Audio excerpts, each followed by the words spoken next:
Hi everyone.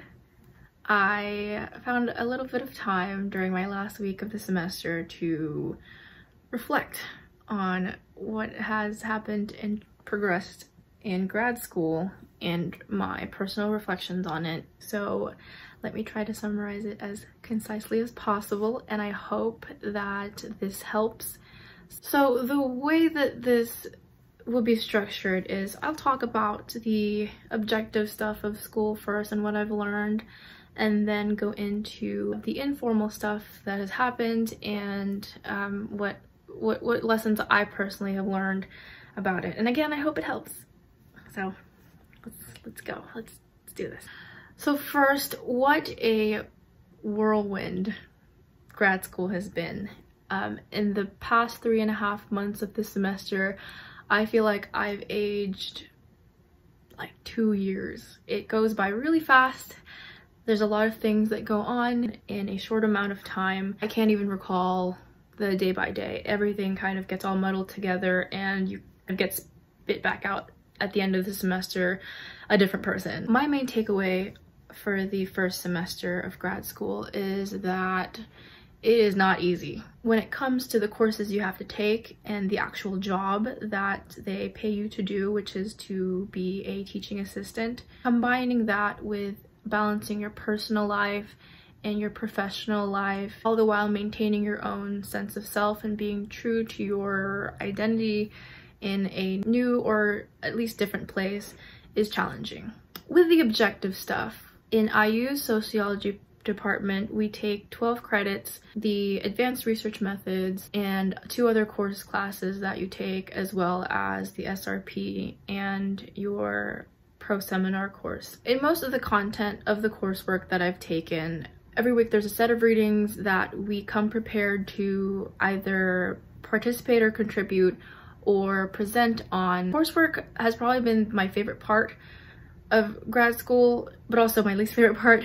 Favorite part because it engages your class and you really talk about the theories, the foundational aspects of sociology, and it's all fun. There may be solid foundational theories and things that are factual. Other than that, this discipline is an open conversation and you get to be part of that conversation. I think that the most value that I've gotten from my training so far has been interacting in coursework and talking to other professionals in the department. But it's also intensive during the weeks that you do have to organize a presentation or that you lead the discussion or stimulate the conversation around the readings. End of the semester, they're usually big papers, either literature reviews, grant proposals, anything that you have to submit for your final paper.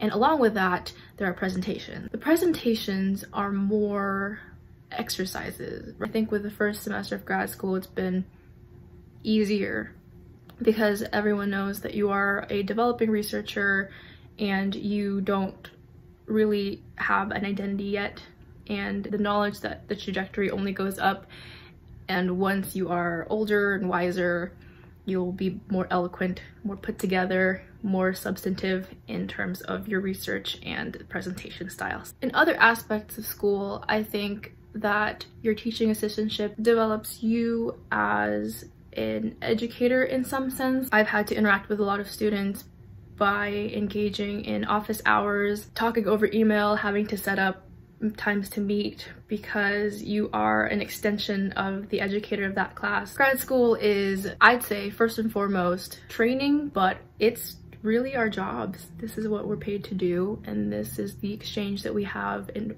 order to engage in a stimulating environment. In my first year of grad school, I've really learned a lot about myself as a researcher, more so than anything. I think what I really grappled with the most is what my identity as a researcher needs to be. I am going through it, you know, on a trial and error basis. I came in wanting to research purely social psych, social networks, and social movement with political sociology. As I've developed and learned a little bit more about myself, I've actually gotten deeper into race and immigration studies as well as more criminology. There is a strength in aligning your personal interests with your professional interests, and I think if you don't do that, there's a bit of missed opportunities. But again, that's my opinion. Others may be doing research in things that they are not necessarily personally invested in, but just have a high interest in, and that's completely fine. But me trying to go down that path didn't really work out because I was chasing research interests that I thought would be lucrative or more wanted in a way in the job market. But anyways, grad school has also been just a huge network opportunity. All the talks and lectures and presentations and meeting professors from your department as well as other departments, grad students from other departments, I think is probably one of the best things about being in a rigorous graduate program. You get to continually network. When I came into grad school, I was really interested in just quantitative research, and I was only interested in a subset of like social psych and social networks, social movements, and all that. But the more I interacted with people, the more I was inspired and impassioned by these people doing research that is not only meaningful, but very meaningful to them. Taking on something that's important to you as well as the broader society is so enriching. The more I interact with other people and students and faculty, the more I kind of want to emulate them and explore other options rather than just computational or quantitative methods. Maybe I do want to do interviews and ethnography and all that. Meeting people that are doing amazing work with these tools is encouraging and inspiring. Coming into grad school, especially in your first semester, you need to be open-minded. If you are too pigeonholed, you might miss some opportunity to really figure out exactly what you want to do and also how fun things can be. That's my basic overall lesson. Let's try to summarize it in 3 points. Do well in your coursework. Network with grad students and faculty and other amazing people. Stay open-minded because you never know where you're going to be in the next 3.5 months. Stay true to yourself and make sure that what you're doing is actually what you want to be doing. So now more of the personal side. With any rigorous thing that we go through in life, insecurities will come up. Imposter syndrome came up a lot with me, and also feeling if I actually deserve or am supposed to be here, whether or not it was a mistake that they admitted me. It's really tough to not compare yourself with other people. I mean, innately, really everything, you want to compare yourself to people around you to see if you're doing well or if you're on track. As a first-generation college student, let alone in a PhD program, I didn't really have an academic background, so I was very overwhelmed and really intimidated by how quickly certain people, how easy it is to be an academic or be a successful scholar. How I coped with it is that being here, being accepted, means you're already deserving of this program. You already deserve to be here. To a point, there is some validity in questioning yourself if you are capable of doing well, but what you need to understand and realize is that you are capable of doing well. It's just a matter of whether or not you actually want to be here and if this is something that you're very passionate about, because we can all be incredibly successful in any pursuit that we do, but especially with grad school and this comparative collaborative nature, it's very easy to fall into, well, I'm not as good as this person, or I am not doing as much as this person. Everyone has their own timeline, and I think that's important to recognize. We're all not going to look the same in our trajectories, but it's important to understand that we are all supposed to be here. Another more personal academic thing, I think, with the caveat that everybody has their own timeline and progression, we forget that the advice that we're given is filtered through the individuals giving that advice. The different opinions that are coming at me from other students and faculty is that that's their own experience. It's all a big crazy process of figuring out what works for you personally in your own timeline and your own path, but taking others' experiences and opinions and advice with a grain of salt, because there's a lot of information coming in, and if you take it all in, you'll be overwhelmed. But if you categorize it and filter it and pick and choose what you want to listen to, then I think you will have your own autonomy and ownership with your own path in grad school. So that's important. That was important for me to realize. And moving forward, that's what I'll do. I'll appreciate what people are saying, but also I'll do my own thing. And with that, I also think it's important to recognize that social support is everything in grad school. because without an intellectual network, I don't know if any individual person can be successful, or if they are successful, I don't know to what extent that's maximized. You need other people to give you feedback, to give you criticisms, to push you, to encourage you, to listen to you when you're down, and to hype you up when you're doing great. And I have been so impressed with the intellectual and social network that I've created and found in Indiana. And at IU, I get to pick and choose who will be in my little clique, right? And I have a lot of great people to choose from. I'm happy.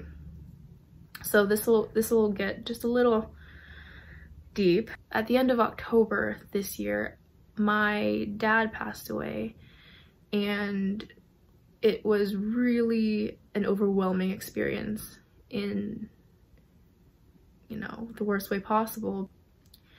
I think that being in grad school, I figured that it was sort of like undergrad, where your life is put on hold while you're doing your training program, and then when you move forward, that's when life will pick back up. But a really big lesson for me this semester is that life doesn't stop, and grad school is your life, and your life goes on as it continues, and things happen, tragedies happen, big life events happen, happy things happen also. Life is intertwined with the program. I think that I'm stronger, and I think that I have a better outlook on really what grad school is, because it's not just a summer camp boarding school type situation where you're shipped off to Bloomington and you get your training, you come back home and everything's fine. Things happen. It was really hard because this is the first time that I've ever lost someone that close to me, and I have nothing but gratitude for the program, because everyone, and I mean everyone, faculty, administrators, grad students, and even just this people that I knew in Bloomington, have been nothing but supportive and patient and understanding during that process. I did not have a good time coping in a new unfamiliar place with new unfamiliar people, but I think it really showed the true colors of the people here when experiencing something like that, and seeing the outpour of support was so great. Faculty were understanding with what happened. They let me know to take as much time as I possibly needed, and I did. I took a week and a half to go back home and attend the funeral, and I got to reconnect and recalibrate. But life happens in grad school, not just a training program that will eventually end and you'll go back to real life, because this is real life. I will just say this, that being here at IU, this is home. It has to be home, because you'll be here for, well, I'll be here for years, and unless something else happens and the path changes, and that's okay. You can do anything you possibly want to do. If you're uncomfortable or decide that this isn't really the right thing, like right place for you. I was treating grad school as if it was a long, never-ending vacation that I eventually want to stop because I want to go home. You really just have to balance life and academics and intellectual stimulation and your identity and development. So let me just try to summarize all of that and take the weeds out. Key points to take away is that grad school is your life. Things don't stop. The people that you surround yourself with will be the biggest resources you have for success and mental stability and physical happiness. Grappling with your identity in grad school is okay. It's warranted. It's actually healthy, and it's okay to pick and choose and change, and it's also okay to wonder about this being your ultimate career. You can change your path as quickly as you pick it. Balance is incredibly important. Doing something so intense and rigorous with a lot of moving pieces is not easy for your sanity. So take care of yourself. Make sure that you keep doing things that enrich you as a person, be it creativity or sports, exercise, going out and doing fun things, hiking. For me specifically, I don't think I could survive without continually playing music, cooking, going out and exploring beautiful places and hanging out with wonderful, enriching people. So that's it. I hope I got everything that I wanted to say. And the best part is that I'm still figuring out what my niche will be. And that's completely okay. And it's all part of the process. It's all what makes this entire program fun, because it is training and you get to introspectively learn a lot more about yourself as well as the discipline. And you're here because you like it, right? So over the course of the semester, I've loosely put together a proposal for my master's, so that's exciting. I have other projects in the works trying to present at the American Sociological Association in collaboration with other grad students here about, you know, anti-immigration attitudes, connecting with political stuff. So all very exciting things.